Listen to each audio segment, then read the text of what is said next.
महत्त्वाची बातमी, इगतपुरीत एप्रिल महिन्यातच भीषण पाणी टंचाईला सामोरं जावं लागतंय। तळेगाव शिवारातील कातुरवाडी, वाघाचा झाप, मेंगाळ झाप भागातील लोकांना पाण्यासाठी पायपीट करावी लागतेय।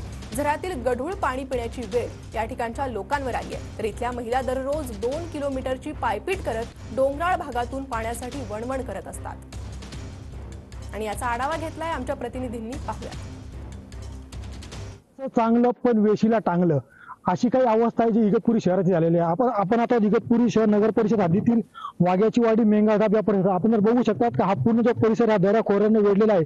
येथील जे आदिवासी बांधव आहेत त्यांना आपला जीव मुठीत धरून जे आहे ते पाण्यासाठी वणवण करावं लागत आहे। एकीकडे नगर परिषद हद्दीतील जे 5 स्टार हॉटेल आहेत त्यांना नगर परिषद जे आहे ते पाणी देत आहे, मात्र शहरापासून 1 ते 1.5 किलोमीटर अंतरावर असणारे आदिवासी बांधव आहेत यांना पाण्यासाठी अक्षरशः दऱ्या खोऱ्यातून भटकंती करावी लागत आहे।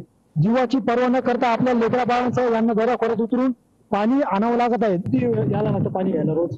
2 किलोमीटरला। 2 किलोमीटर लागतं। शाळेत जाते का तू? शाळा मोडून यायला लागतं। शाळा म्हणून यायला लागतं। हो। तर गेल्या 2-3 वर्षापासून येथील जे स्थानिक आदिवासी बांधव आहेत त्यांना हा पाण्याचा प्रश्न भेडसावत आहे। शैलेश पुरोहित, TV9 मराठी, इगतपुरी।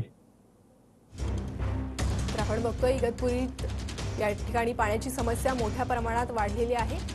धरण उशाशी असताना मात्र घशाशी कोरड असल्याची परिस्थिती इगतपुरीत निर्माण झालेली आहे। तर कातुरवाडी, वाघाचा झाप या ठिकाणी पाण्याची भीषण परिस्थिती पाहायला मिळते।